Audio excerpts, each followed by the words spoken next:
Организацијата Обединети македонци ве повикува на сопредседателот Драги Стојковски на 15 мај на протестот што ќе биде пред Онтарискиот парламент на Калич Стрит и University Avenue.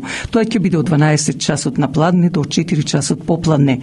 Овде време е да се дигне гласот врз сите оние кои неправедно работат врз македонците, врз Македонија и се што е македонско.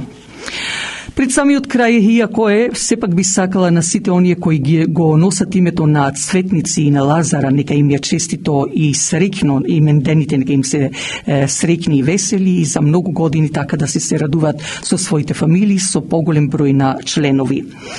Но, како што гледате и наближуваат и последните веќе минути на оваа наша вечерашна емисија, со голема благодарност до сите вас и порака да не слушате идната недела кога и нашиот македонски православен празник Великден од 6 часот навечер на брановата должина 101.3 FM, вашиот уредник и водител на Глас од Македонија Драгица Белчевска ви посакува пријатна седмица, но истовремено и добра ноќ. И нека ни е среќен празникот Великден.